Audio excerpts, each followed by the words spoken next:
Have you ever looked around and wondered, is this real life? Is this all there is? Is there something more beyond what we can see and touch? Maybe you felt a little like you were in a movie where everything seems scripted and orchestrated.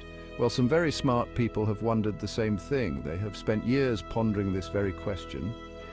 They've even come up with a name for this feeling, the simulation hypothesis. It's a theory that suggests our reality might be an artificial construct. What if everything we know, everything we feel is just part of a giant, complex computer simulation? Imagine a world where every experience is pre-programmed. It sounds like science fiction, but stick with me. This idea isn't just for the movies or books. There are reasons why some people, including scientists and philosophers, are taking this idea seriously.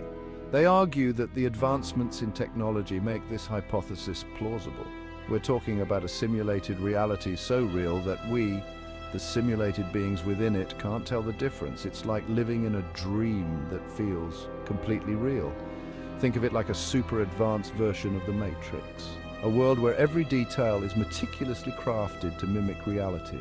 So next time you find yourself questioning the nature of your existence, remember, you might just be part of something much bigger than you can imagine. The simulation hypothesis isn't just a product of Hollywood. It's a concept that has intrigued thinkers for generations. It has roots in both ancient philosophy and modern computer science, bridging the gap between the abstract and the tangible. Philosophers have been debating the nature of reality for centuries, pondering questions about existence, perception, and the fabric of the universe. But it was a guy named Nick Bostrom, an Oxford philosopher, who really brought the simulation hypothesis into the spotlight in 2003. His work has sparked widespread discussion and debate. Bostrom's argument is surprisingly simple yet profound.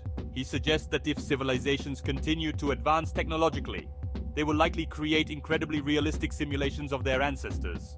He argues that if civilizations get advanced enough, they'll likely create incredibly realistic simulations of their ancestors. These simulations could be so detailed that the beings within them wouldn't even realize they are part of a simulation. Think about how far video games have come in just a few decades. From simple pixelated graphics to immersive virtual realities, the progress is astounding. Now imagine a civilization with thousands or even millions of years of technological advancement. The possibilities for creating complex, lifelike simulations are endless.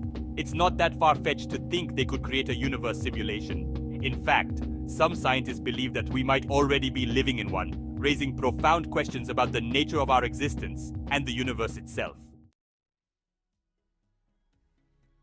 But how could we possibly be living in a simulation?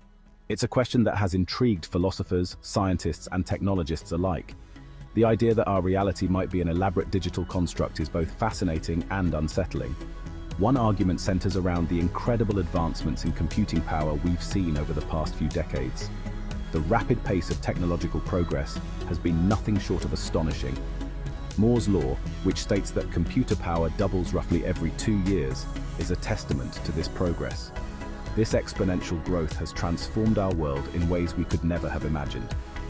If this trend continues, we'll soon have computers capable of processing information at unimaginable speeds. These supercomputers could potentially simulate entire worlds, down to the smallest detail. Creating a simulation of the entire universe might not be as impossible as it seems. With enough computational power, we could replicate the laws of physics and the complexity of the cosmos. We're already simulating things like climate change and the human brain, albeit on a much smaller scale. These simulations help us understand complex systems and predict future outcomes. The idea is that if we can simulate it, someone else might have already done it, and we might be living in their creation. This concept of nested realities challenges our understanding of existence and raises profound questions about the nature of reality itself. This idea of simulated universes has even caught the attention of big thinkers like Elon Musk. Musk, known for his companies like Tesla and SpaceX, is a vocal proponent of the simulation hypothesis. He once said that the odds of us living in base reality are 1 in billions. While Musk's claims are often met with a mix of fascination and skepticism, his belief highlights the growing acceptance of the simulation hypothesis as a legitimate topic of discussion in both scientific and popular circles. It's no longer a fringe theory relegated to the realms of science fiction. Section 5. But what if it's all just a dream? Of course, not everyone is ready to accept that we're living in a giant computer program. There are plenty of counter-arguments to the simulation hypothesis. One of the biggest criticisms is that it's essentially unfalsifiable. How do you prove you're not in a simulation? Any evidence we find could be part of the simulation itself. It's like trying to find the edge of the universe. You can keep searching, but you'll never actually reach it. This lack of concrete evidence makes the simulation hypothesis a fun thought experiment, but not necessarily a scientific theory that can be tested and proven. Section 6. Glitches in the Matrix or just Monday? Some proponents of the simulation hypothesis point to unexplained phenomena like déjà vu or quantum mechanics as potential glitches in the simulation. But these claims are often met with skepticism from the scientific community. Déjà vu, for example, is more likely a quirk of our brains than a sign of a faulty simulation. And while quantum mechanics can seem strange and counterintuitive, it's still grounded in scientific principles and has been experimentally verified countless times. Attributing these phenomena to a simulation is a bit like saying your computer crashing must be because you're living in one. Section 7. The unprovable reality. So where does this leave us? Are we living in a simulation, or are we firmly planted in base reality? The truth is, we just don't know.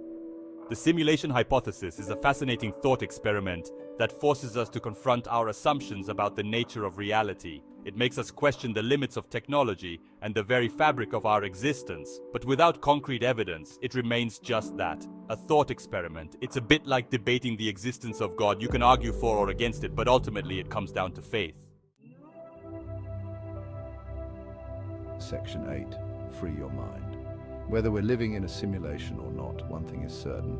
The universe is far stranger and more complex than we can possibly imagine.